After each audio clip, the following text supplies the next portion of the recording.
and on the Community and Engagement Committee. So just to start off, the COC Membership and Engagement Committee annually reviews the DE-CoC membership for compliance with HUD membership requirements, identifies gaps in participation, and provides recommendations for strategic engagement and recruitment of new members. So right now, our current chair is the wonderful Brandy Nauman. She also serves on the COC board. At the moment, we're also looking for a co-chair. The position is currently open. And just a general plug, if anyone is interested in joining the committee, we'd really appreciate it. If you know anyone, who does things with social media, just anything related to engagement, feel free to pass this along to them and see if we can get some more people on board. So when the PowerPoint gets sent out, you can see there's the COC Membership and Engagement Committee materials. Once this is sent out, you'll be able to click that, access the materials, kind of see what we're a little bit more about. Currently also in the process of scheduling our next meeting, probably the next month or two. So if anyone's interested or knows of anyone who's interested, please loop them in and hopefully, they could attend the next meeting and see what it's all about. Next slide, Sophie. Thank you. Was there one in the middle, I believe?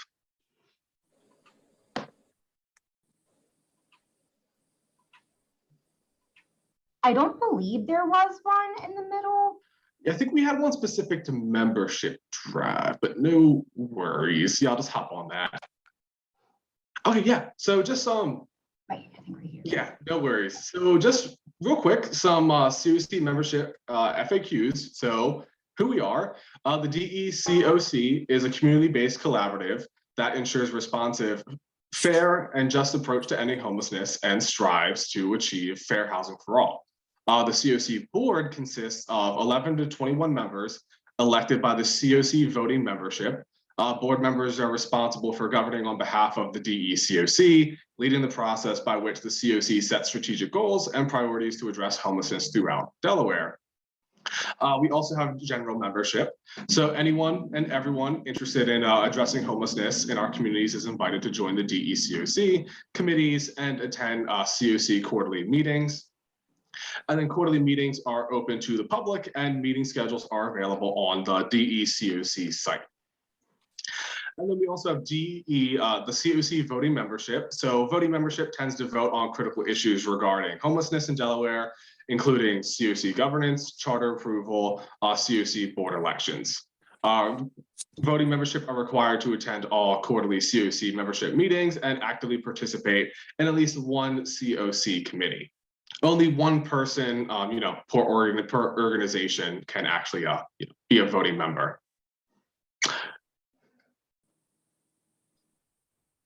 Okay, cool. Yeah, looks like there's our middle slide. So main thing that the COC membership committee is working on right now is this year's membership drive. So why do we do the membership drive? We do it because for two main reasons, one of which is that HUD requires it. HUD requires COCs to provide an annual open invitation to the community for membership. And with that, COCs, including our own, must demonstrate inclusivity and participation from a broad array of stakeholders, including at a minimum, victim service organizations, youth service providers, homeless or formerly homeless individuals and tribal organizations, where present, demonstrate a transparent process to invite new members to join. That includes an annual and publicly available invitation process, demonstrate the COC invite organizations serving culturally specific communities experiencing homelessness to address equity, specifically communities of folks, Black, Latino, Indigenous, and persons with disabilities. Then also demonstrating a transparent process in place to solicit and consider opinions from individuals and organizations with knowledge of homelessness or an interest in preventing or ending homelessness. So that's the main reason HUD requires it. Our purpose here in Delaware, in line with that, is to identify gaps in DE-CoC membership for direct outreach and engagement to increase representation and participation from a diverse group of community members. We feel very strongly it's important that is representative of as many folks from different backgrounds as possible to ensure everyone in Delaware has a voice in what we're doing here. So this is critical to the COC's ability to update and maintain mailing lists and ensure HUD and local membership requirements are met. So for this year, the membership drive will be running from September 1st to the 30th. So basically the whole month. When the PowerPoint's sent out again, you'll be able to click that little link to bring up the membership form. And just important to mention that even if you're already a member, everyone's required to complete the membership form again this year. So definitely don't forget to do that. And anyone who's interested in joining the COC, needs to complete it as well. All right, thanks. Next slide, Sophie.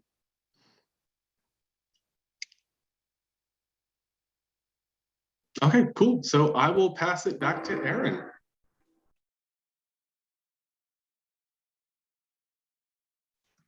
And I will go ahead. I was about to, go ahead, Erin. I was about to say that I was going to go ahead and just say thank you, Tyler. That was awesome information. And we can pass it on to Paula. And Paula, if you could just do a brief introduction, similar to what Tyler did, and then give us an update on racial justice and equity.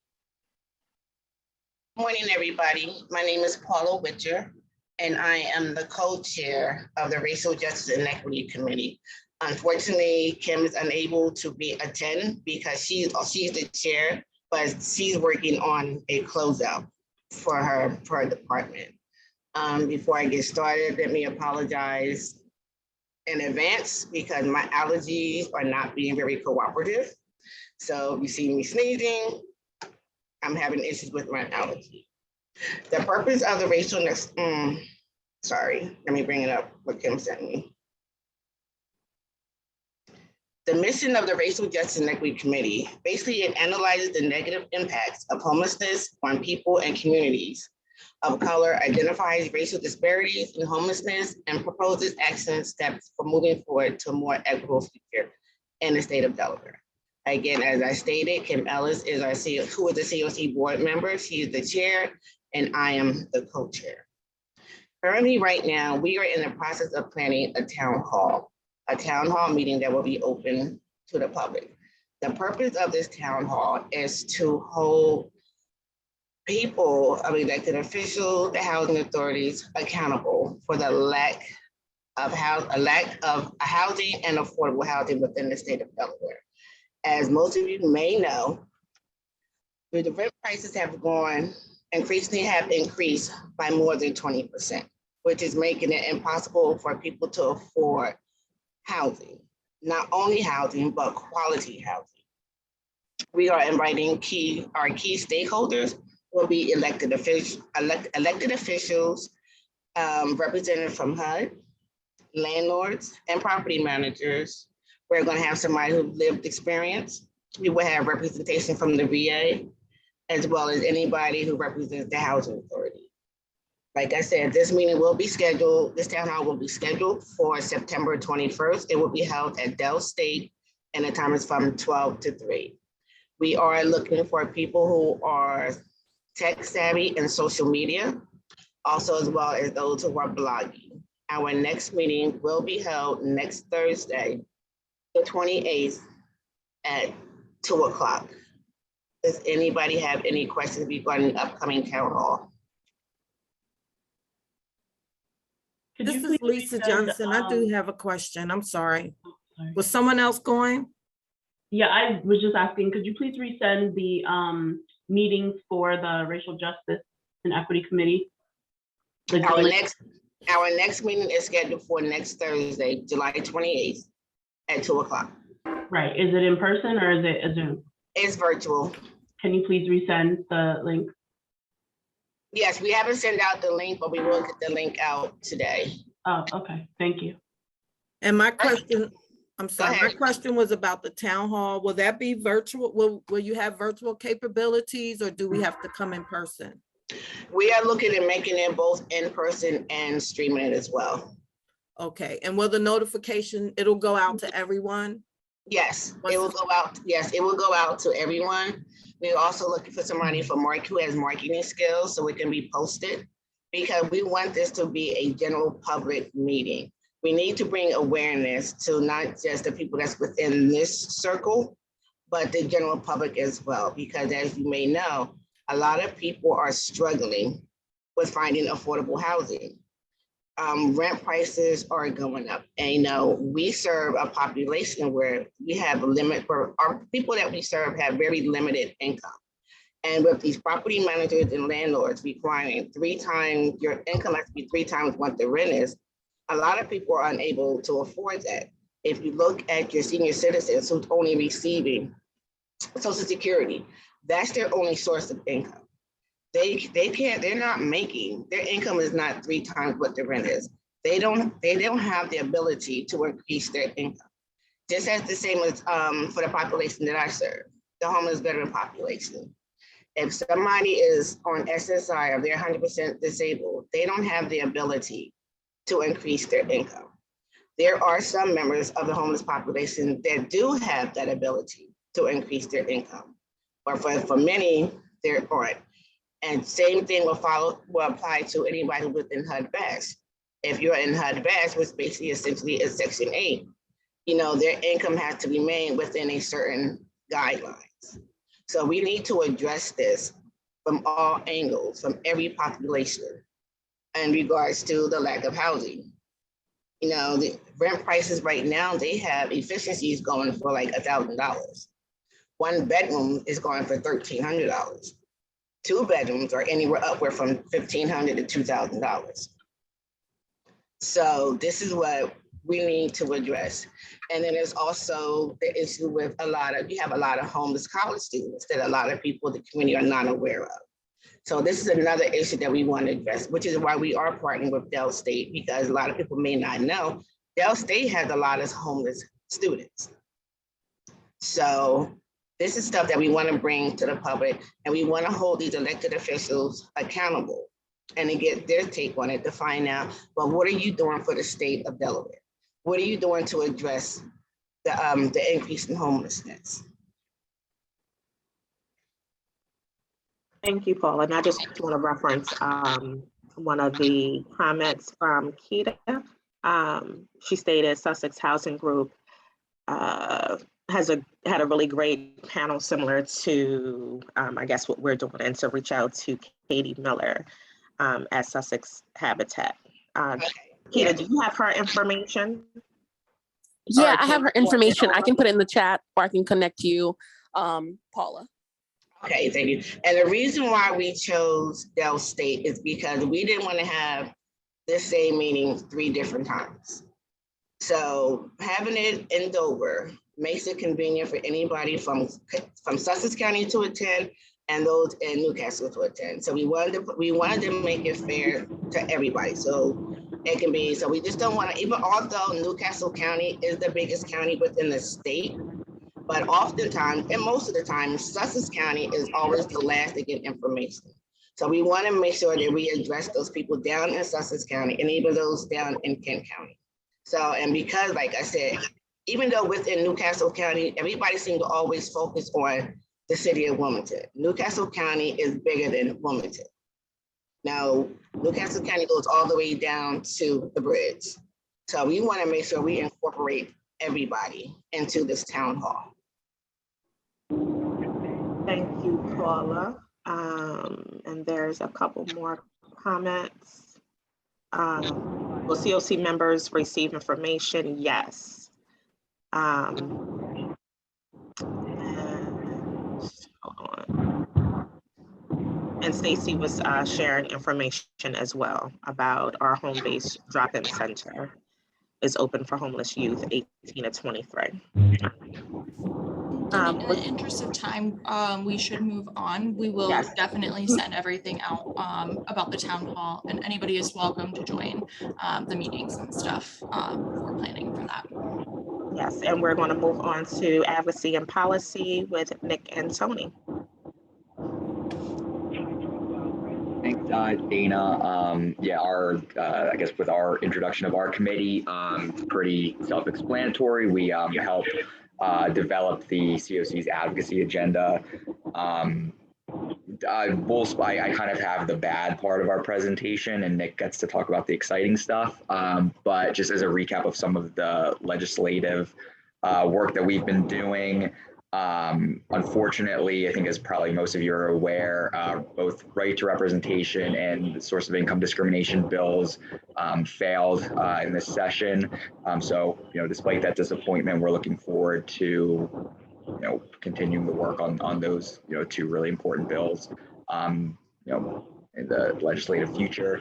As some, potential good news to report, both Senate Bill 317, which established a new formula for allowing community and manufactured home community owners. It's a new formula for rent increases that's favorable to some of the folks that we work with. So we're happy to report that bill is passed, along with some of you may have been paying attention to, it was House Bill 349, which would have changed part of the kind of operation of security deposits in the state, and had this company LeaseLock come in. We believed that this company and bill would have been harmful for low-income tenants, and we were happy to report that bill was also unsuccessful. So kind of on that end. In terms of our plans moving forward, I'm going to let Nick go ahead and talk kind of about what work our committee is going to be doing for the remainder of this summer and heading into next legislative session. Yeah, thanks, Tony. So obviously it's never too soon to start planning and thinking about what we would like it to achieve for next year. And so we really wanted to make sure that we were working on being proactive. So our next meeting is going to be a slightly longer meeting, and we are asking people to come prepared to brainstorm and think about what they would really like to advocate for in the upcoming year. Everyone is up for election in 2022. So it is a great time to make sure that we are discussing our priorities, talking about what's important to us, and continuing to educate. So we would ask that anyone who's interested to come along on Thursday, the 11th, and talk about what's really important to your organization. What do you need to achieve? So hoping to see you all there, and we promise to make it as painless as possible. Thanks so much.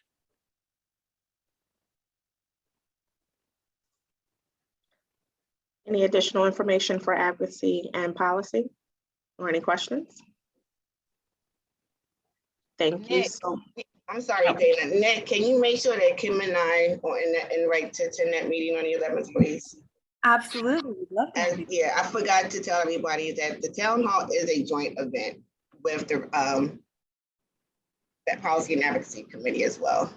Yep. So of course, some of what we'll be doing at this meeting will come up with some of the questions we'll be asking. So if you have something that you are burning to know and wanting to discuss, we will make sure to do that.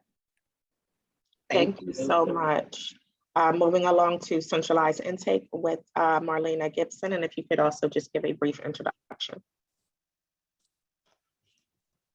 Yes, thank you. We have a lot of committees. I kept thinking centralized intake was going to be next. Marlena Gibson with the Delaware State Housing Authority. I'm the chair of the Centralized Intake Committee, and John Bates is the co-chair with me. He's also on the COC board. We have a broad task to provide feedback and review kind of on an ongoing basis the centralized intake process and systems, be looking at how it's working for different parties, make sure we're establishing a kind of feedback process and loop for that. That is our big long-term task. We have been working on a much more immediate task the past couple of months to address some challenges around rapid rehousing. So I've had several meetings just over the summer already. And I don't think we have a next meeting set right now, but next slide.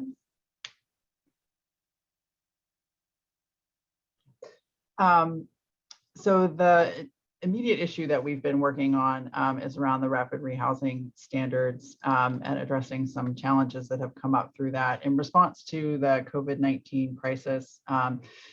and to make sure that folks could access particularly the COVID relief rapid rehousing funds that came in through the Emergency Solutions Grant. A kind of dual system was created with kind of one inflow through centralized intake for the kind of standard resources, and then one through the state service centers for folks who were in hotels and motels, non-congregate shelter, to access the CARES Act ESG funded COVID relief rapid rehousing.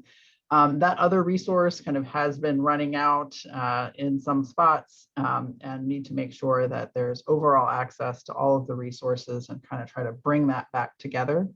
At the same time, we also have discussed at the board, and I think also at the membership meetings, the VI SPDAT. We would like to reduce reliance on that. It's still kind of the primary national tool that's available, and I think there's been a lot of national discussion about it, and that it has some issues. And I think in research has been found that it may have may not be equitable when it's used as like the primary tool. A lot of communities are still using it, and Delaware has been still using it as well, because there isn't another kind of broadly available assessment tool. But we particularly want to reduce the reliance on that, just so it is not such a key part of the referral process. And also it is a logistical challenge as well, since we know there's a large population of households that we want to make sure can be referred for rapid rehousing. And it just is a kind of unnecessary logistical challenge to kind of insist that, hundreds and hundreds of households all have to have VI SPDATs to access that resource. That just does not make sense.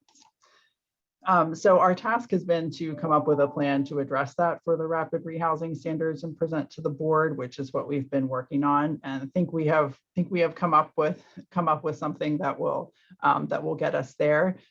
We have some draft revisions that we'll be bringing to the board in August that will include revised eligibility, removing the requirement for the VI SPDAT. It could still be used, but removing it as a requirement, and also revising the prioritization with some other data-based assessment criteria. So more to come on that, and more to come also on our broader work on kind of constantly evaluating centralized intake, and particularly the feedback loop part is very important to us. So I'm hoping we can particularly start working on that in the kind of second half of the year too. Thank you. Thank you so much. Any questions for Marlena or the committee? Thank you again. We are going to move along to Amelia to discuss about the CMIS program updates. Hello, everyone. So yeah, I'm the CMIS program manager with Housing Alliance Delaware. So Aaron's asked me to do a quick recap of what we're doing with CMIS right now. So first, it's just a quick introduction to what CMIS is. It is the Community Management Information System, which is the Delaware COC's Homeless Management Information System. This is a database that is mandated by the Department of Housing and Urban Development. So Delaware has one statewide database to collect client level data on the provision of housing and services to homeless individuals and families. So HUD does require COCs to have this system set up. So so Housing Alliance Delaware does make sure that this system operates and has the appropriate support that it needs. We do have to monitor participation in the system, review and approve privacy, security, and data quality plans, and ensure compliance with HUD's data collection management and reporting standards. And go to the next slide. Oops, skip the slide. Oh, okay. Oh no, sorry, go back. So so this is the update. We are currently in the middle of our CMIS license renewal process, which is where we have all agencies using the system to provide information about the upcoming year for CMIS. So Housing Alliance Delaware can kind of gauge how the upcoming year is going to be as far as data collection and reporting. We are asking agencies to confirm how many users they are anticipating to be entering and reviewing data in CMIS. And this process helps us when we renew our contract with our HMIS vendor. So while many of you work with agencies or organizations that use CMIS already, this is the ideal time of the year for us to have new service providers contact us to join the system. So whether you all are in those agencies who don't use CMIS, whether you're attending now, or if any of you who work with a service provider who does not use CMIS, we are looking for agencies to provide services to the homeless population, whether it's emergency shelter, transitional housing, rapid rehousing. Motel vouchers are also included in emergency shelter, by the way. Permanent housing for individuals who are formerly homeless, street outreach, and other services that include prevention or diversion. We would really love to have a conversation with all of you about getting data from your program and the clients that you serve into CMIS. So this is basically an open call for that, if you will. We currently have just under 40 service providers entering data in CMIS right now, but we know that there is more out there, and we'd love to have that conversation with you about joining the system. So if so the email address was on the previous slide, but I'll put it in the chat once I'm done talking. But this slide outlines the process that we follow to get new providers into the system. The bolded points on here are documents, but just be aware that the CMIS team at Housing Alliance Delaware is heavily involved with every one of these steps, so we would be guiding you along the way. We are just hoping to have conversations with these providers through once they reach out to us, and then we can talk about what programs they operate and kind of gauge what could and should be in CMIS. We would work with you to set up the back-end settings with our database administrator based on those conversations, making sure we have housing inventories and the projects in CMIS set up, or the program set up in CMIS. We then determine the amount of CMIS users the agency would need to enter data in a correct and accurate way. I've included the CMIS fees for the upcoming year on the slide. It's $300 per year per license for CMIS, which is to cover maintenance and that sort of thing. We would have you all work on signing annual CMIS agency partner and user agreements. And then we would also set you up with training, since we do provide training on CMIS throughout the year. Once you are trained on CMIS, agencies have full access to the system in terms of being able to enter data, do their own internal reporting, and Housing Alliance Delaware is available for daily technical assistance and quarterly data quality checks as well. So we are actively working with you on your data entry work throughout the year. But basically these conversations, we're hoping to start having them over the next month, just so we have a good number of agencies and users in the system for that contract renewal I had mentioned. But we would also work with you to hopefully begin data entry at the beginning of the program year in October. So the CMIS fiscal year 23, it shows that it will begin on September 1st, but HUD reporting usually begins on October 1st. So we would have a good month there to also set things up. That is what I've had. Is there another slide, Sophie? Not sure. Well, there's not. Okay. So I don't know if you had any more information about the context of why we're doing this open call for CMIS, Erin, but I will also again put an email address in the chat if anybody has any additional questions about CMIS and getting onboarded on the system. The only extra thing I would add is that CMIS coverage in terms of providers that are using the system is really important to system performance. It's also one of the metrics that COCs get gauged on every year when we submit the annual application for the COC. And right now we are really looking to up our coverage and participation in the system around emergency shelter and transitional housing. So anybody who knows anybody who might be interested in using the system that might not already be in there, that's what we are looking for. And I am going to hand it over to John Hulse from the Department of Education.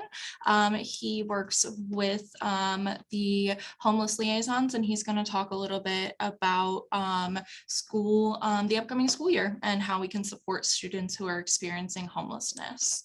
So I'm going to stop sharing because I believe that he has slides for everybody. Yes, good morning. Let me get my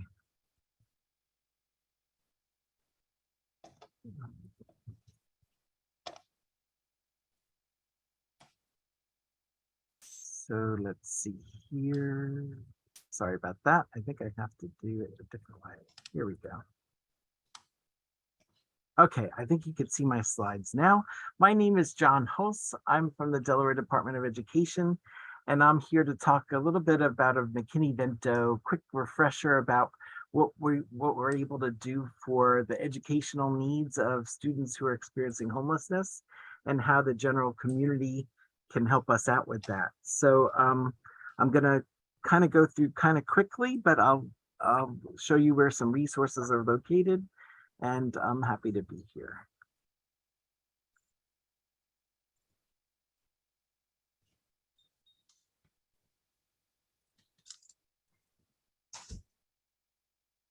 Okay, so the law that helps us provide services to students experiencing homelessness is called the McKinney-Vento Homeless Assistance Act, and Delaware has to adhere to that. All of our districts and charter schools know about this, and there's a different definition for education on homelessness versus housing. And so I just want to go over that really quickly. So according to the federal guidelines, homeless children or youth, and they're trying to update the nomenclature to be, children and youth experiencing homelessness, but it's not always said that way. Anyone who lacks a fixed, regular, adequate nighttime residence. And that includes sharing housing of other people due to the loss of their own house, economic hardship. It could be a catastrophic kind of a fire or a mold infestation, something like that. So doubled up, lots of times you hear about couch surfing, but living with another family because of economic hardship or loss of a house. Living in motels, hotels, trailer parks, campgrounds due to the lack of alternative adequate accommodations. Emergency transitional shelters, abandoned hospitals. I haven't heard much of that lately, but I guess that was a huge problem at one point. Having a primary nighttime residence that is not designed for human use. Living in a car, a park, public spaces, abandoned buildings, substandard housing, bus or train stations, and any migratory children that are living in circumstances that I've described. So just because you're migrant, you may not be homeless, but a good deal of our migrant folks are. And of course, I'm preaching to the choir here. We're all in it to help our families that are experiencing homelessness. Here are some of the causes.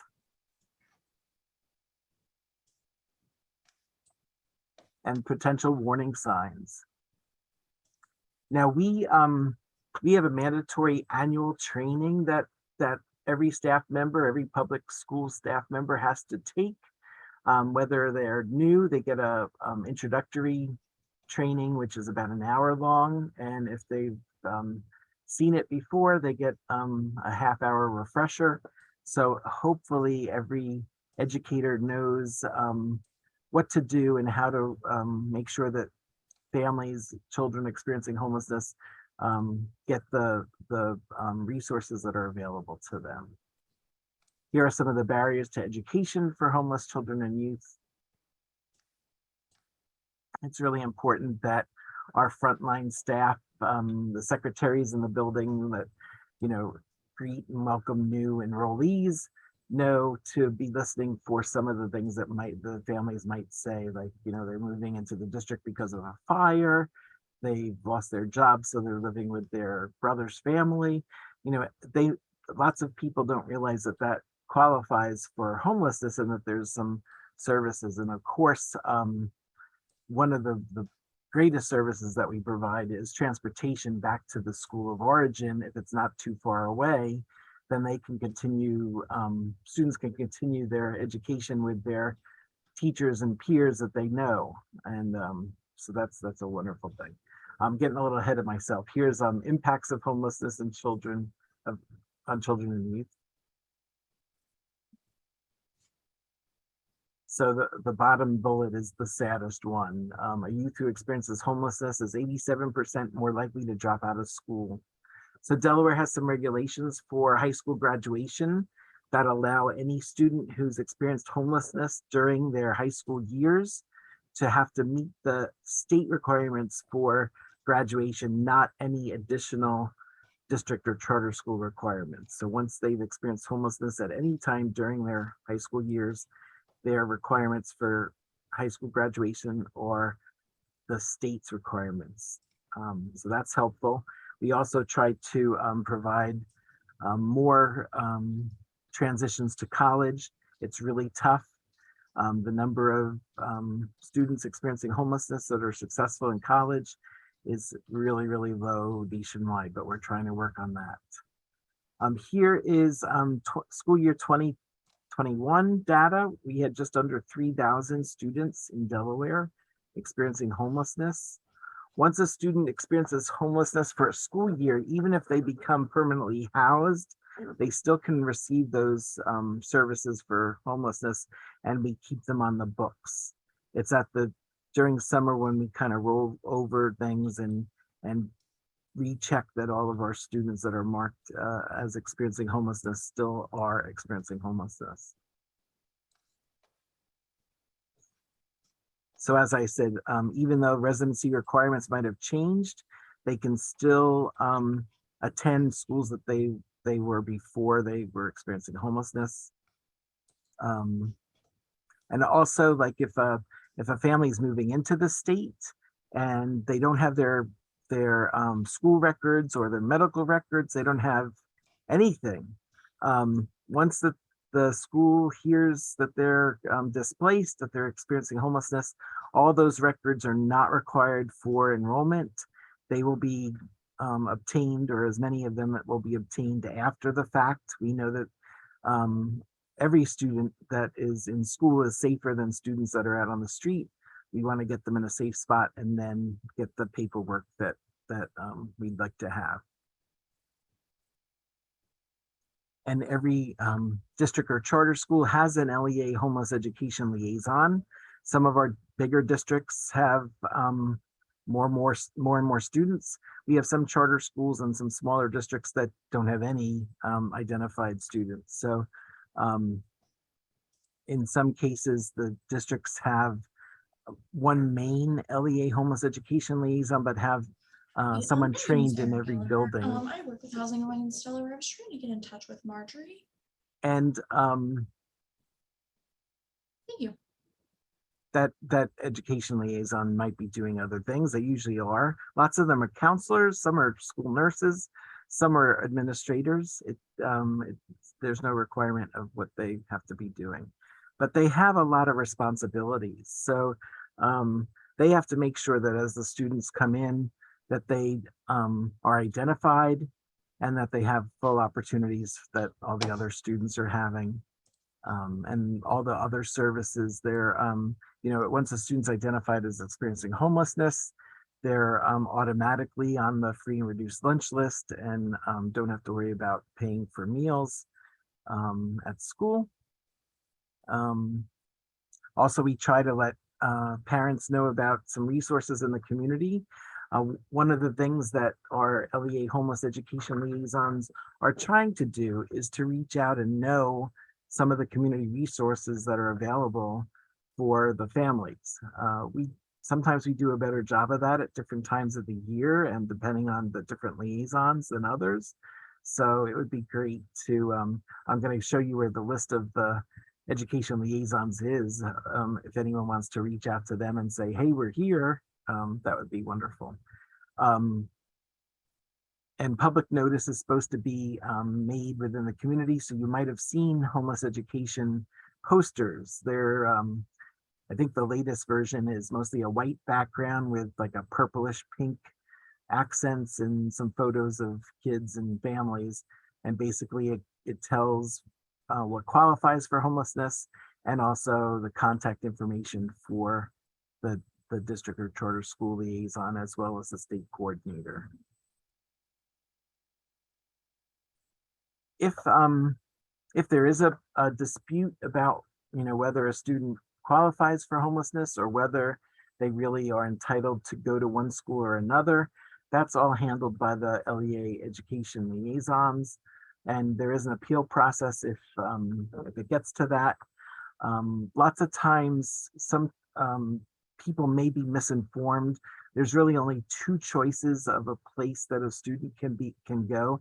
They can either go to the school that they last attended, or if say they were in an elementary school that was moving up to a middle school, they should be in the middle school this year. The school that they would have gone to in their attendance, the attendance flow, or the school that they're currently residing in, the district and school area that they reside. So it's called the school of origin or the school of residence.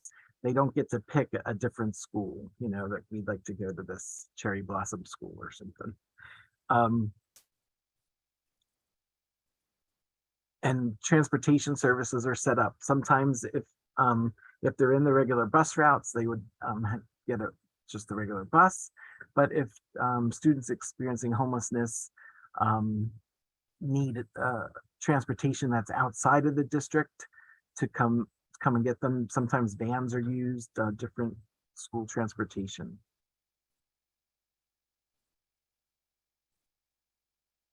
And then any medical needs that are required, the school will help them get immunizations and other things.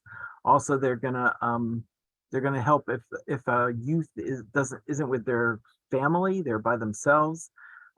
They also help to advocate for that student and make sure that they are able to get them where they want to go, provided school of origin, school of residence. Immediate enrollment, we've talked about a little bit. And there's a lot of collaboration between districts. Districts have to talk to each other and then talk with at the state level sometimes. So it's a very good network here in Delaware. And just a reminder, I mean, you guys, once again, preaching to the choir,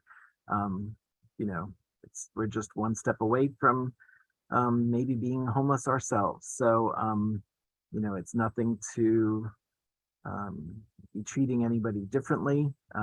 We want to help people do better and find places that can give them a permanent residence. Here's a quote from a student that was experiencing homelessness. Just talking about how important school was to them. It may be the one constant, the one time of their day when they kind of don't have that stress. They know what's going to be happening. They know who's going to welcome them with open arms. And it's kind of a school as a refuge. So I'm going to show you the website in just a second. I am retiring at the end of the month, so I gave you just brief information about me, but my colleague Ruth Yui, I think, is on our meeting. She is taking over, and her information's here too. It will be on the website as well. Ruth is a wonderful, wonderful colleague. She has done some federal programs before, and I know she's going to take to this like a duck to water. So let me call up my my homeless webpage and just show you what you'll be seeing.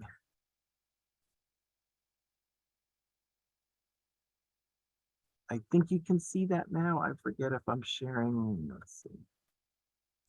We can see it. Thank you. Okay, cool. Thank you. Thank you. Okay. Now you probably see the other.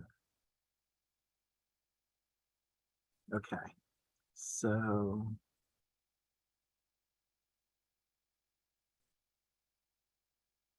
Okay. So this is our website. A lot of the stuff I talked about is here. If you want to get into the admin codes or whatever, but this is the important link. Find your local liaison. And then we have everybody, every school district and charter has a person, a phone number. Some have more than one. You'll see like Brandywine, for example, here it has a K-5 person and a 6-12 person. But these people are the ones that handle the day-to-day enrollments and any sort of problems like that, if there's any concerns. So if you happen to find a family that is experiencing homelessness, these are the people that they need to contact to make sure that they can get transportation set up and to make sure that they're getting these liaisons have access to school supplies, and even some have clothing and personal hygiene kind of things. So they're really supermen and women there. I just wanted to also show you that, and you know all this too, but we have just a little bit of a help section here with important numbers. And anyone on our meeting today, if you have things that you'd like us to list here, we certainly can. I hope that most of the information is still current, and that's about all I brought with me. But if you'd like to ask any questions, I can help answer them. And I don't know if Ruth wants to say a quick hello.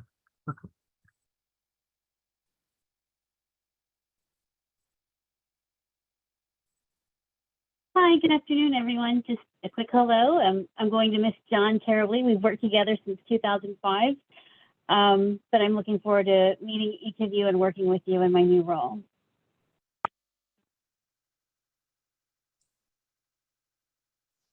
So any questions? Just a quick question for Ruth, if she could put her email in the chat, please. Thank you. Sure. Well, thank you for your time today, everybody. I've gotten to be part of the COC and attend every now and then, and I really know that you guys are doing wonderful, wonderful things, and I know that you're an endless source of energy and dedication to those that are struggling. So just keep on keeping on, and I know our paths will cross somehow. We truly appreciate you, John, and congratulations again on your soon-to-be retirement. Welcome, Ruth, and we definitely look forward to seeing you soon. We are going to move along to Marjorie Willow, which represents Newcastle County, Delaware State Housing Authority, and we'll be discussing about the home or eligibility activities. Is Marjorie on the line? I haven't seen her join yet. You didn't? Okay. And I've given her a call, but we can go ahead and move on to the virtual Hill Day just until I can get in touch. Okay, perfect. So place that on hold. And Sonia Starr, are you on the line? I am right here. Yes, awesome. I am. Can you give a little introduction and then an update? I'd be glad to. And thank you so much for the invitation. Why don't you go on to the next slide, or am I sharing my slides? You have them? Yes, okay. The National Alliance Virtual Capitol Hill Day is scheduled for Wednesday, September 14th. We don't know the times yet. I can't tell you that I wish it was based on our collective schedules and we could do a doodle and send them the times. Unfortunately, it is, or fortunately, it's based on the legislators' schedules. So when they are available, it's when we work with them. Last year, the virtual event included 231 meetings, 177 with legislative staff, and 54 with senators or representatives. That just shows you the power of one day of everybody knowing that housing matters. Like, we are inundating. The goal is that during this day, the whole Capitol Hill is talking about housing, that they cannot ignore our presence or the need for more affordable housing. Next slide, please. So where we are right now is not where we're going to be September 14th. And I'll come back to that. But where we right now, if magically everything that has been proposed happens, is better than we've ever been. The Biden administration has proposed a $6.2 billion increase over current spending levels and 11% boost to homeless assistant grants and the expansion of rental vouchers to 200,000 more households. If that wasn't enough, the House of Representatives have even surpassed that. They have included a budget with $9 billion increase over current spending and 12% boost to homeless assistant grants. Having said all that, we all know from watching every single issue, the truth of the matter is it all boils down to the Senate. And so the Senate will be renegotiating every single one of these numbers, most likely based on previous voting patterns, trying to make them lower. There is an possibility, but unlikely, that they will have finished their proposals by the time of our Capitol Hill Day. What does that mean to us? That means Capitol Hill Day is crucial in getting the Senate to buy on. Now, we know from past, we're lucky with Senators Kuhn and Carper. It's not only about getting them to pass the bills and increase spending as is proposed so far. It's also, there's different ways that senators can back a bill. They can back it and say, yes, I'll vote, check. And that's really all they do, is they vote the way we want. And we say, thank you for that. That's better than not. But they can also put their political muscle behind it. They can start to negotiate with their colleagues. They can start to convince their colleagues to come on board. They can use some of their capital that they have to really get this passed. And so it's not only that you're coming to let Senators Kuhn and Carper know how important affordable housing and these requests are, but it's that you're also coming to say to them, it's not enough just to vote yes. We need your help in getting this over the finish line. Go on to the next slide. Thank you. So you are going to, we are asking you to sign up as soon as you get the link. We don't have the link yet. As soon as you get the as soon as we get the registration link, you will get the registration link. I know September 15th still is far away. That's more or less kind of fall, and we're in more or less kind of summer. I know that based on the 90 some odd degree weather outside, but it's going to be here before you know it. And it's really important for them to have an accurate count of what kind of district meetings that they need to put in place. And I should have said first, these are virtual lobby meetings. This makes it a lot easier for us to go. There is scheduled now from September 7th from 3 to 4, a briefing that I encourage everybody to come. When you sign up for the September 14th, you'll automatically get the link for September 7th. Why does this matter? Between now and September 7th, all of the things that I just told you about could be totally different, right? They're going to be working all across the summer, and the most up-to-date information we will get together on September 7th. So I really encourage you to come to that. As well as next week, I will be with Aaron and Amelia, who you've already heard from, in Washington at a conference where they will be highlighting some of this. So if there's new information that they give us next week, we will also be passing that on to you. So truly what I cannot stress enough is A, register when you get the link. And B, keep as much as September 14th free. Now, I know that you all already had some plans for September 14th. We have no control over this. This is a national program. But if there's any way to weave whatever plans you have into this or this into your plans, that would be truly amazing. I am going to be pushing next week for them to give us the hours of our meetings so we know that and can get that out to people ASAP, but I don't know if that's knowable yet. So that's all about Capitol Hill Day. Let me stop there for a second and take any questions about Capitol Hill Day, and then I have one more separate request after that. So any questions about Capitol Hill Day?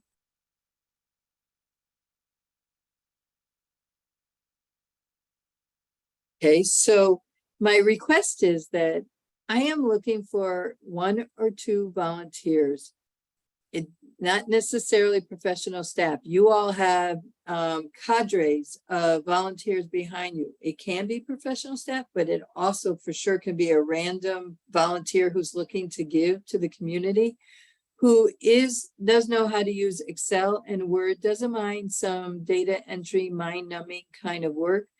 But 2 to 3 hours a week for probably the next 2 months, that would be extremely helpful in us really promoting our policy agenda. I'm going to put my email when I'm done in the chat, and anybody that you know of that you can connect with me, I would be greatly, greatly, greatly appreciative. They do not know how to do it. They just need to have access to Wi-Fi, and it can be virtual. They can do it at home. So I love this quote. I think this quote is fundamental to everything we've heard today. So in some ways, as it's already been said, it's preaching to the choir. But this I want on my wall. People who are homeless are not social inadequates. Like that should be in bold, social inadequates. They are people without homes. And so our job in the advocacy world, in your world, is to get them homes so that they are not homeless anymore. Thank you. Thank you so much. Again, are there any questions? Thank you. Erin, were you able to get in contact with Marjorie? Yes, she has arrived. Thank you so much, Marjorie. And I will go ahead and let you share your screen. I believe she has a couple slides for us. And then we are, and she's going to go a little bit over the home ARP money that has come to the state.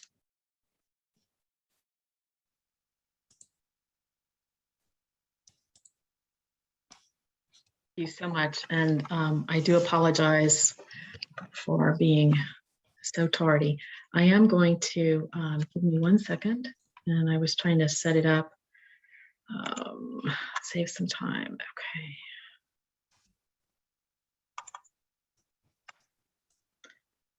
All right.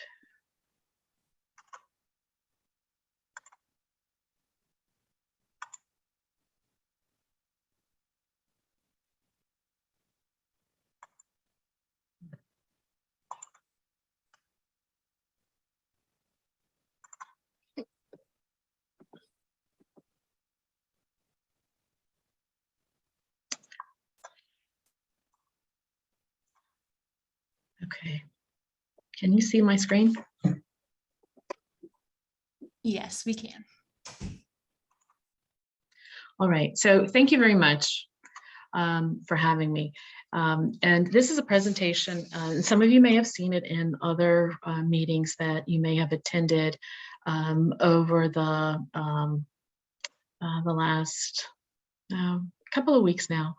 But there's a home ARP allocation, a home ARP program that is part of the Home American Rescue Plan that was also part of the larger Home ARPA program. But this is a carve out of that Home ARPA program that most that cities and counties and states across the country have received. And so these Home ARP funds have a much more narrow focus, and that is on the homeless and those who are at risk of homeless. And it provides funds to assist individuals and households and other who are homeless or at risk of homeless and other vulnerable populations, specifically by providing housing, rental assistance, supportive services, and non-congregate shelters. And so each of the three entities, the City of Wilmington, Newcastle County, as well as Delaware State Housing Authority, known as the Delaware Non-Entitlement, but the rest of the state basically, so Kent and Sussex counties, will each be receiving an allocation. In Wilmington, a little over 2 million, Newcastle County, almost 3.7 million, and the state of Delaware, a little over $5.3 million. And so what we're doing through this process is each of these entities has to submit their own separate allocation plan, which is basically an application for the rest of these funds. But what we're doing is combining the outreach for all three of these together. Mainly, it's, Delaware is a small state. So because then there are so many social service agencies and other housing providers and entities that could potentially, be a part of the home ARP process, it just makes sense then to combine the process. So, and especially because you have one statewide COC, we're reaching out to organizations, but knowing that they cover more than just the city, the county, or the other two counties. So when you think about these funds, understand that it has a very narrow focus on what are known as the qualifying population. So, people who are eligible to be beneficiaries of these funds. And there's 4 categories of qualifying populations.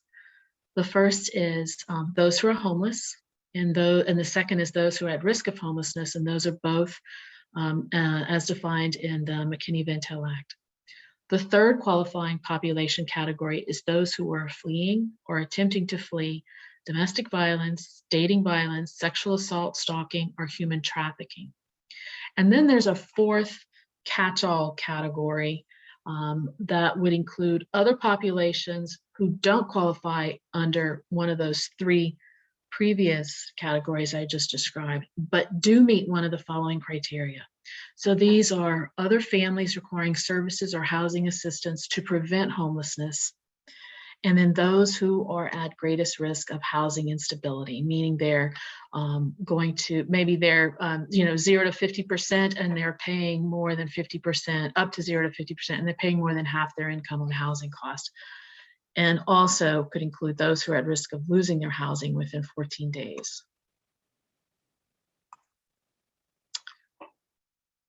So just to give you a bit more characteristics of those who would qualify as homeless, individuals who lack a fixed, regular, adequate nighttime residence, those whose primary nighttime residence is a place not meant for human habitation, so an airport, a camping ground, a car.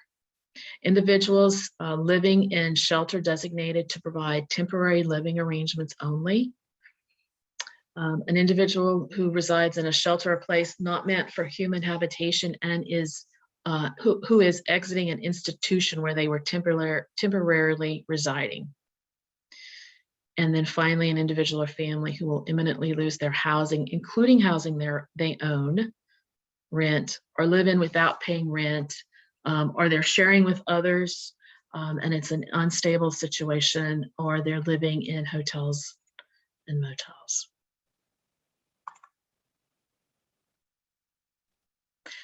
When we talk about the at-risk of homeless population, qualifying population for this program, we're referring to, the definition is those whose income is at or below 30% of median income, they lack sufficient resources to attain housing stability, and they meet one of these other 5 categories.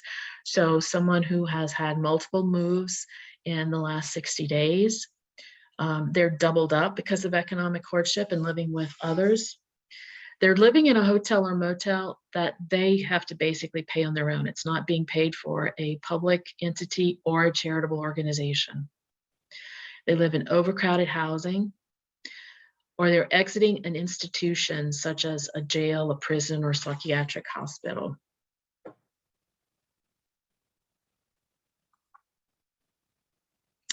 So just as the qualifying populations for this program are very limited and focus mainly on that 0 to 30 for the most part, 0 to 30% median income population.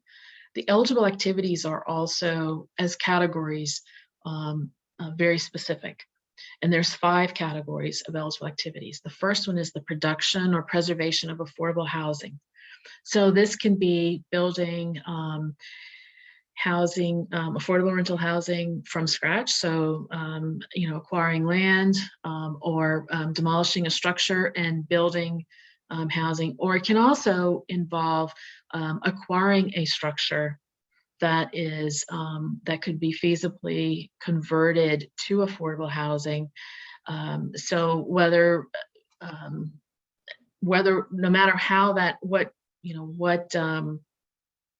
how that structure is now, whether it's affordable or market rate housing that's very old, maybe has a low vacancy rate, but is more affordable for acquisition and rehabilitation, and preservation as affordable housing for rental housing for 0 to 30%, that's also eligible.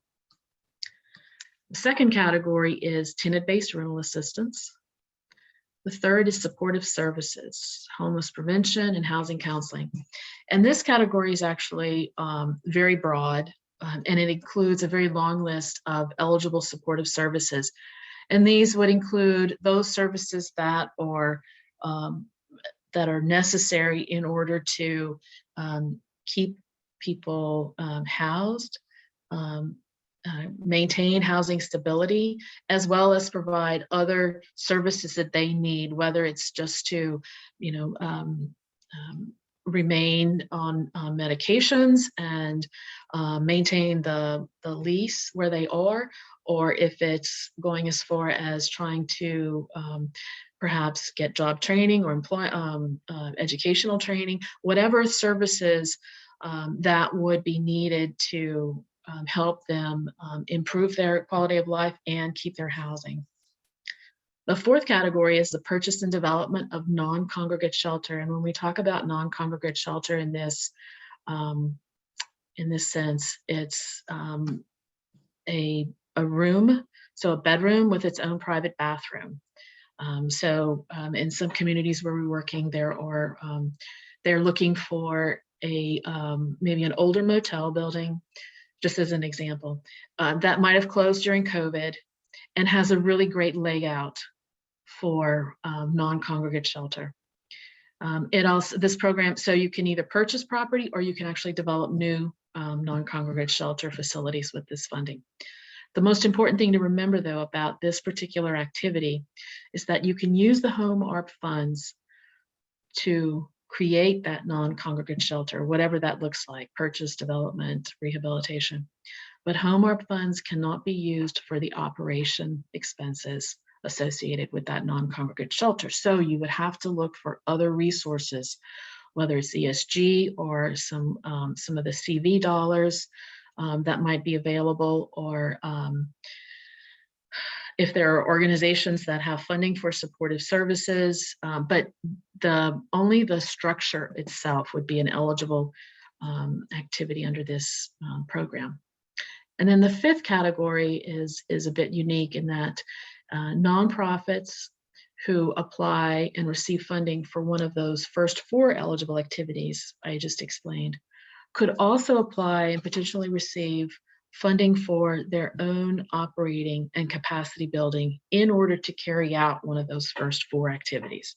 So for example, if a community wanted to do tenant-based rental assistance with their funds, and this nonprofit had that track record and had a system in place take in applications and identify eligible applicants and work with them, had the program software to do that.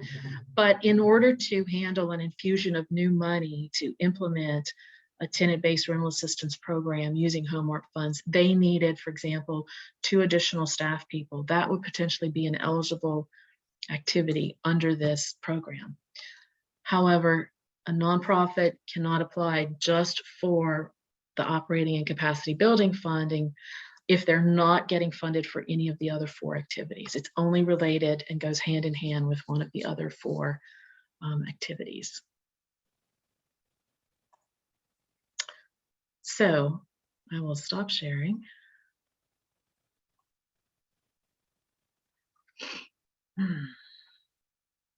And open it up for discussion. And really what I wanted to do was, based on the populations that you serve, I'm trying to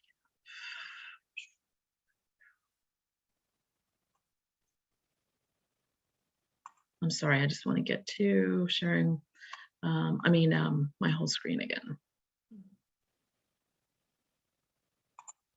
There we go.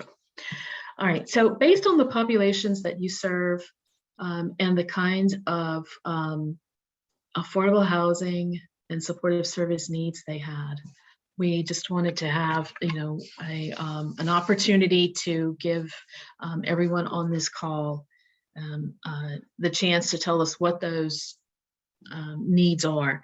So as part of this allocation plan, that application that each of these 3 entities, the city, the county, and the state, have to submit to HUD, whatever activities that they propose to use their funds on, there has to be a very clear link back to the needs that are described in the application.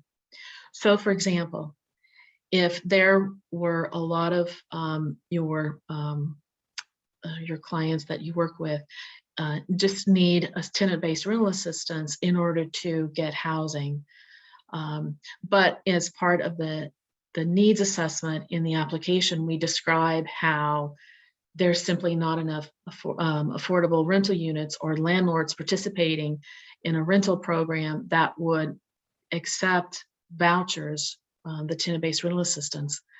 Then it's going to be very difficult for you to, base your proposal for tenant-based rental assistance to HUD when HUD's saying, but wait, you don't have enough rental inventory in your community in order for those individuals to access rental assistance and housing. And so our purpose in reaching out to stakeholders is to try to collect data as well as your own experiences trying to house and provide services for these qualifying populations, to be able to base the analysis to justify what that budget for the activities will look like in the end.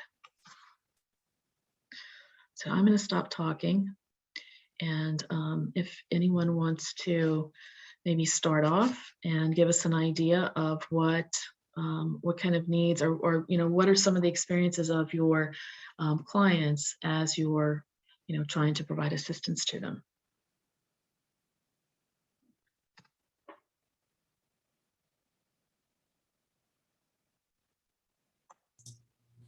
Hey, Marjorie, it's Cindy DeKine from DSHA.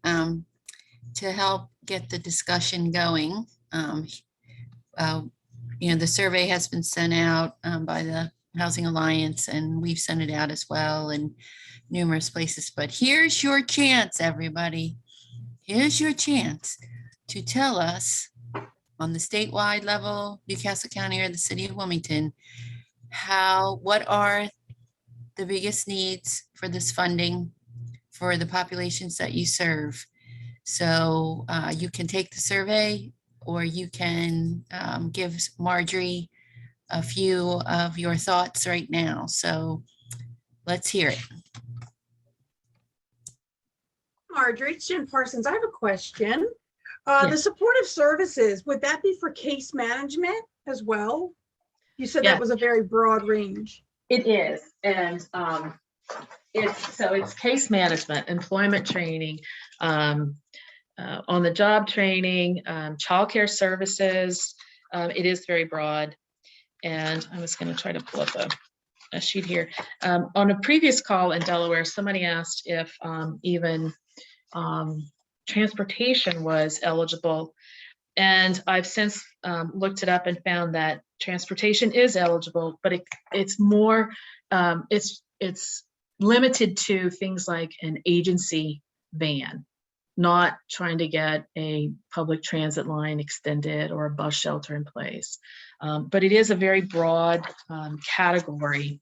Substance abuse treatment services, mental health services, life skills training, outreach services, providing meals or groceries to program participants, housing search and counseling services, education services, legal services to the extent that it helps people to stay in their housing, or obtain things like child support, any of, not just to keep them from being evicted, but any type of service that allows them to stay in their housing. So it's a very broad list of supportive services that would be eligible. Marjorie, one thing that I've heard through some committee meetings and through our discussions of like system performance improvement, somebody prior suggested like benefits like navigators and advocates, like those who are able to help participants apply for benefits and also utilize their benefits to the best of their ability. So I know that that is something that's been mentioned prior in terms of supportive services. Yes, it would be.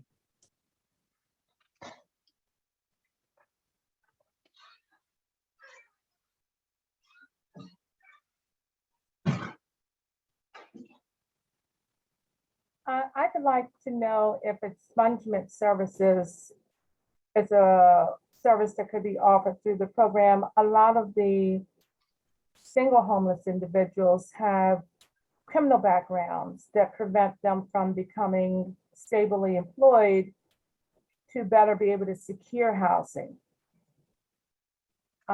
It takes a lot of know-how to be able to get an expungement packet and go through that whole process successfully. Is that something that could be looked at? Yes, I would think under the broader category of legal services. Something that we've heard additionally in terms of emergency shelter is the difficulty for populations that have particular criminal background histories. They do tend, such as like sexual offenders and other like major felonies. So one of the, and they make up a large portion of our unpopular or unsheltered population here in Delaware. Looking at non-congregate emergency sheltering options for that population in particular is something that's a bit of a gap that I've been hearing of as well. Okay.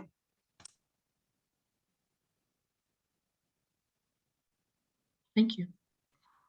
I just do want to mention, and it's actually on one of our upcoming slides, but I will put the link in the chat now. There is an expungement and employment fair being held in Wilmington through the Office of Defense Services. It's an expungement clinic and community fair at the William Hicks Anderson Center. We do have that on a later slide, but I also will put the registration link in the chat as well too. So that could also be very useful for any clients that may have any issues that may be holding them back from housing related to that. Thank you for sharing it, but could we look something statewide where every county could offer?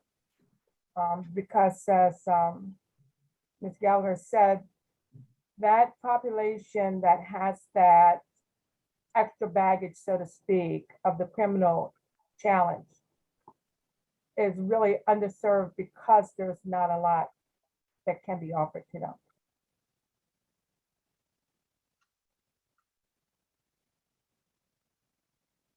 So you're saying a statewide program for legal services for expungement on a county by county basis, or just statewide? Statewide. I appreciate her sharing what Newcastle County offers, but I know Sussex County is underserved with a lot of programs, and Kent County lacks some. So if it could be something offered statewide as a state, where we could begin to see if we could improve that population by providing that additional supportive service. Okay, thank you, Valerie. Another thing additionally, Marjorie, is just the development of units, period. I know you had mentioned being able to tie back like tenant-based rental assistance with the amount of like rental units that are available. And that is a very big area where Delaware struggles, is having just a lack of affordable housing, either in terms of pricing or in terms of just housing stock, period.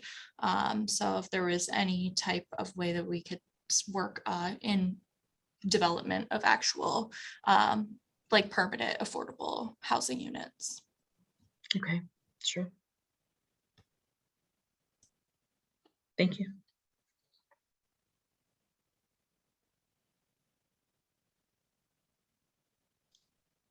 This is Caitlin with DSHA. We are part of the Delaware Correctional Reentry Commission, which has a housing work group.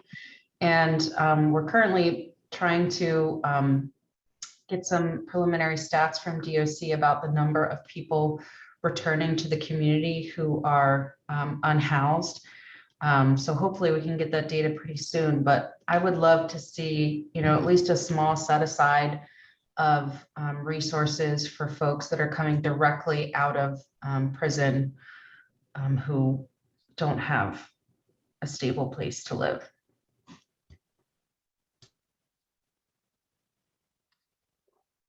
Thanks, Caitlin.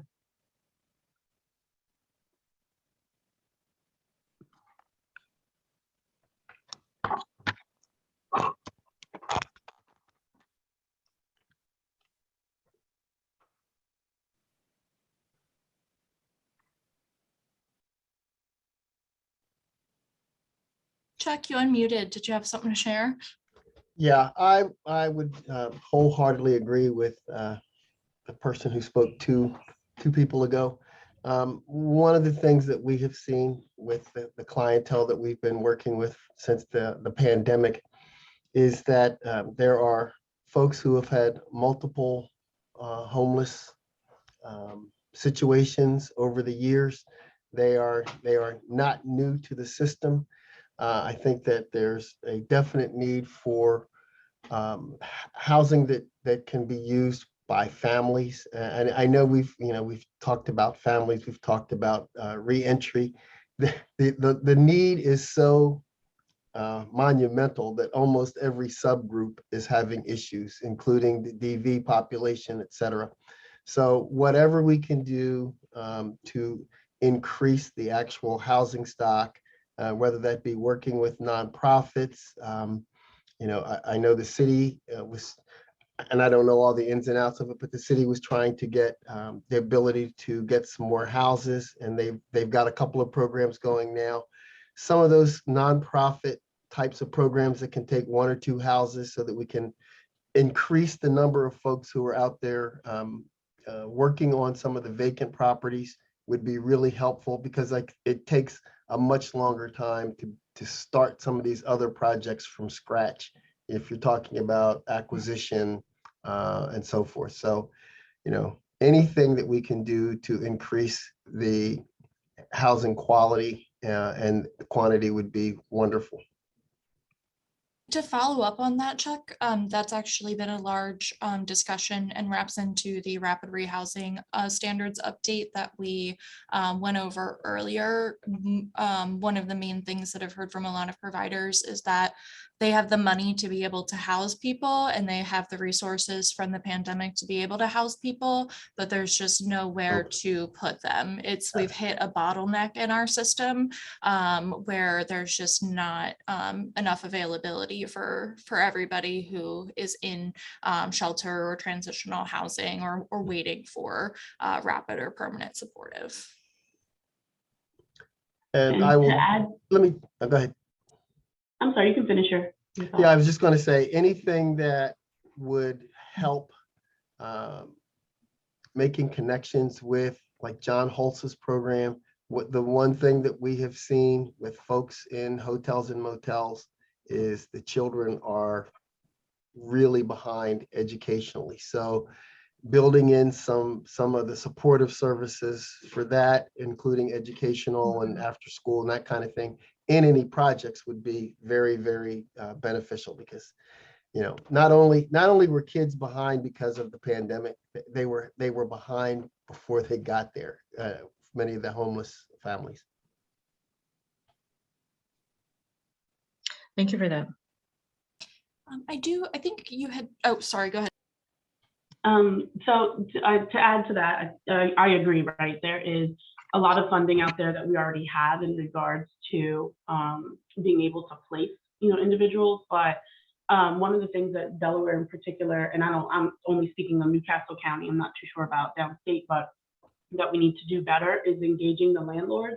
There are a lot of landlords that have properties available that, with inflation, that's an issue, right? But then on top of that, a lot of them are not aware of all of these different programs. So being able to engage the landlords that are willing and able to rent, and then to keep them. There are a lot of landlords that are pulling out of the business at this point and just selling off their property.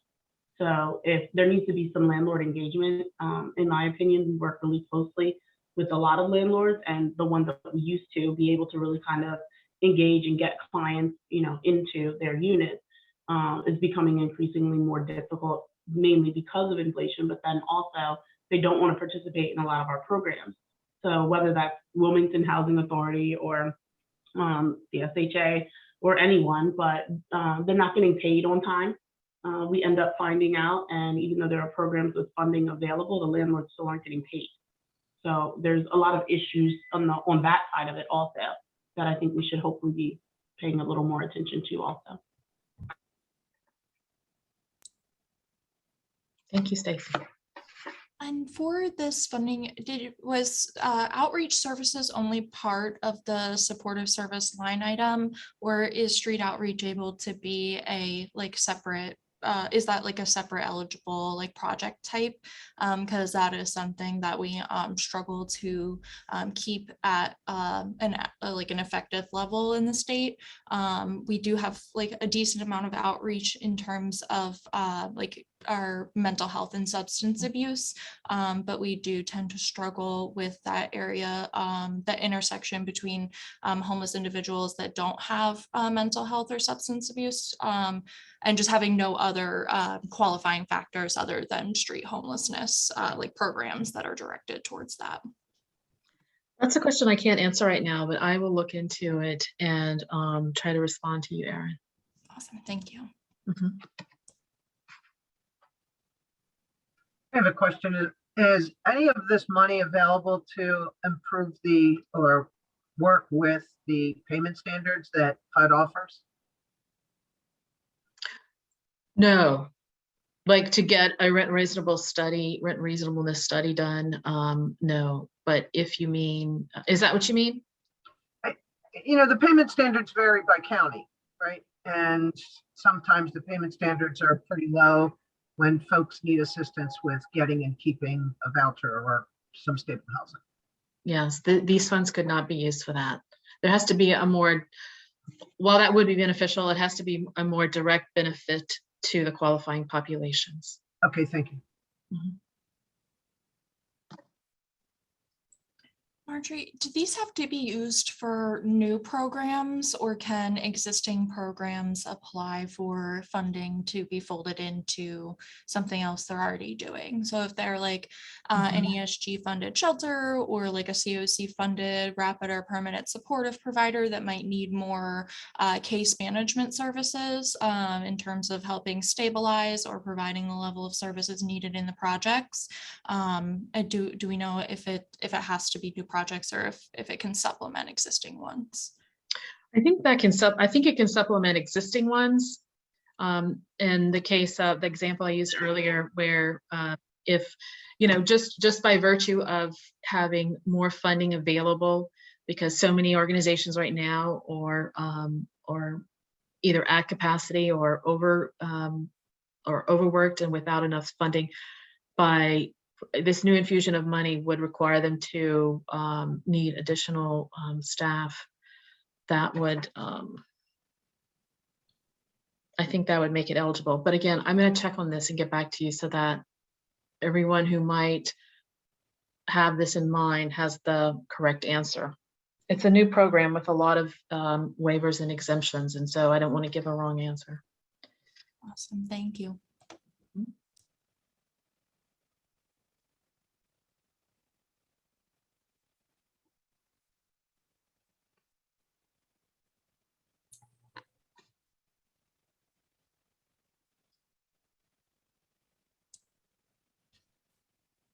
Right. Does anybody have any other questions or any additional feedback to add?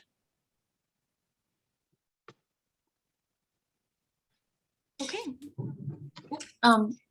Erin, just one quick thing. If you haven't taken the survey yet, please take the survey. If you are shy, think about the needs of the state and the county and the city, what we could use the funding for, what's the biggest priorities. Here's your chance to give your opinion. I've been in so many meetings with you all. I've heard you. Everyone has their own population that they serve, and they know what is needed out there. So please take the survey. Thank you if you already have. That's it. Thank you, Cindy.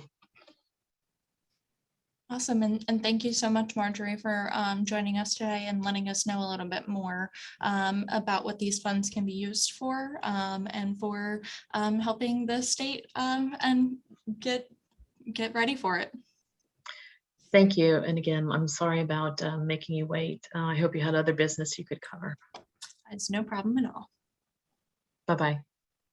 Thank you. Okay, everybody. We only have a couple more slides to go over. So we might actually end a little bit early today, but we just have some upcoming events.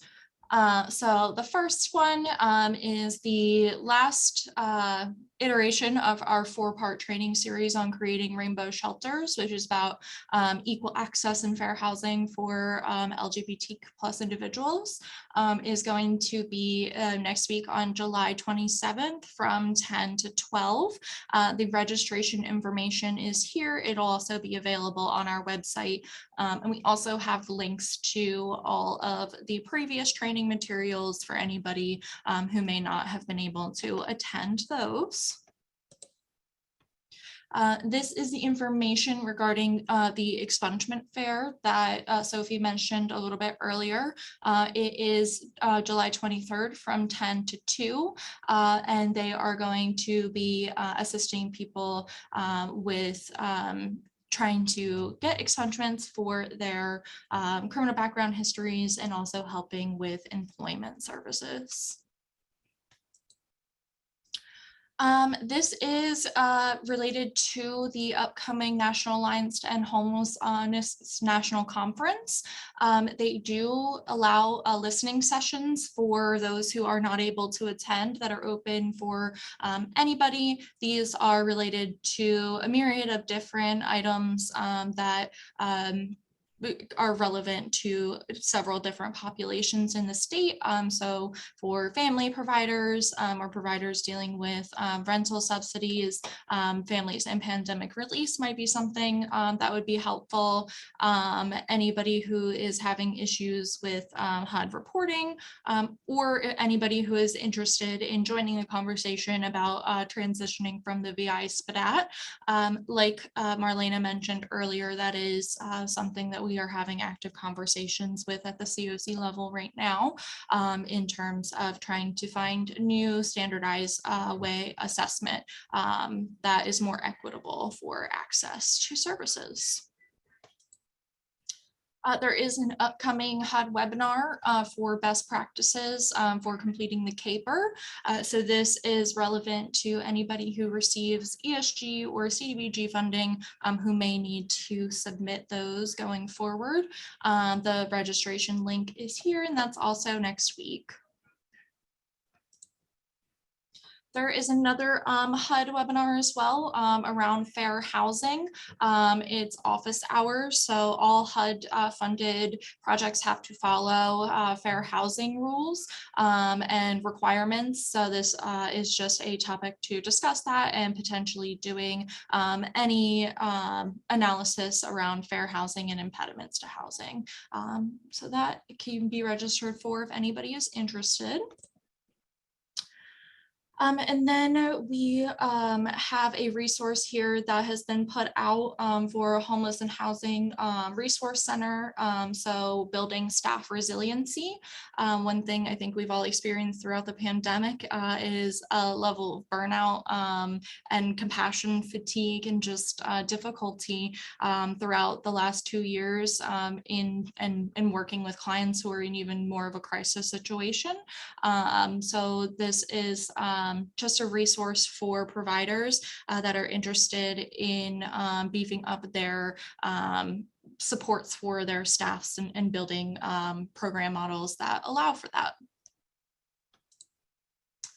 And that's it from us for the COC. We just have it left for any announcements from anybody who is on the call today, any updates from organizations, any information about additional services, anything that might be relevant to the group.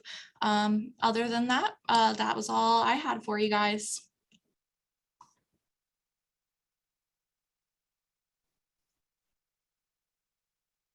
Thanks, Erin. Any updates or announcements from anyone on the call?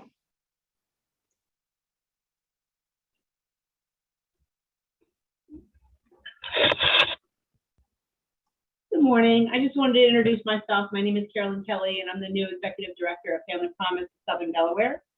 And so it's nice to meet you all, and I look forward to working with everyone. Awesome. Nice to meet you, Carolyn. Thanks. And welcome. Anyone else?